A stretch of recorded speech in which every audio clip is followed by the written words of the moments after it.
What's up, guys? Noble Training here. We got Sally. You can see she has a mini band around her feet. She's gonna slowly abduct side to side. So good, Sally, get about 10 good ones down. So basically what we're doing here is we're showing you what runners should do before they start running. I mean, obviously you should strength train, get the joints stable and strong enough to take the beating of a run. But a lot of runners get quad problems. It's usually caused by weak glutes. So Sally's abducting down and back or shuttling. So now she did that. Now she's going to slow and control. She's going to flex her hip. She's going to march, bring it up, and then she's going to switch.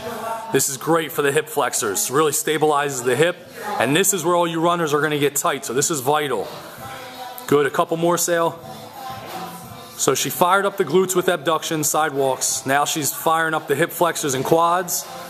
One more, Sal. Good. And you can do, 3 sets of 10, whatever you desire. Now she's going to lay on her back. And this one's the important one. Perfect. She's going to bring one knee into her chest. So she's going to do glute bridging, but she's going to do a single leg glute bridge. So this stops the hyperextension of the lumbar spine. So she's going to be forced to just use the glutes. Notice how she hip hinges up, squeezes the butt, and then comes down slow. Now some of you are going to cramp in your hamstring right away when you do this. It's totally normal. It means you have weak glutes, and it's probably going to happen if you're not used to this. If you start cramping and it's uncontrollable, just do bilateral, 2 legs. Good, Sal. Switch legs. So now here's where you guys will even feel in yourself a weak side or a strong side. Sally's beautiful on both, as you can tell. Notice how she squeezes the glutes, but she doesn't hyperextend her lumbar spine. She's only going high enough to get the glute going. Perfect, Sal. One more, go one. That's beautiful. Now something a little more advanced, she's going to stand up and she's going to lateral lunge. Now this is not for everybody. There's a couple ways to do this with assistance, but this is great for the adductors, the inner thigh. So it's important. She's going to lateral lunge. She's going to try to keep her toes pointing straight, lean, stretch, and then kick back to the center. Perfect. Then lean, stretch, kick back to the center. 90% of you watching this video, when you kick out, you're going to turn your left foot out and away.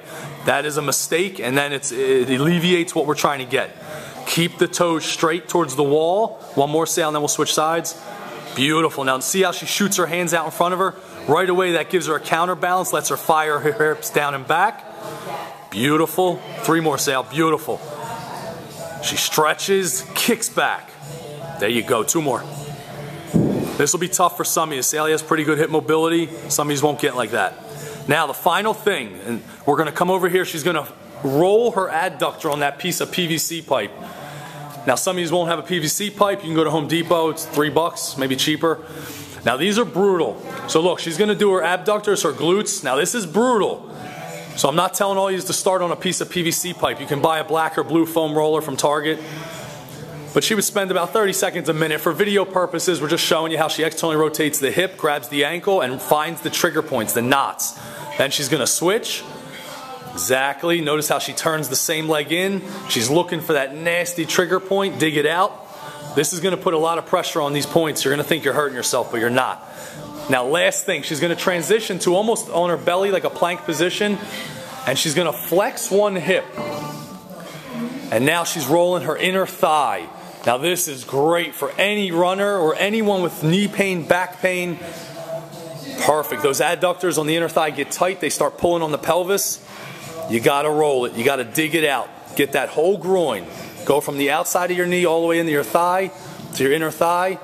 Perfect. Then she switches legs. And again, we're just doing it fast for video purposes. We would spend maybe 5 minutes here.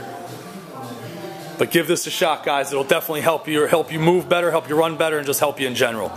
Good job, Sal.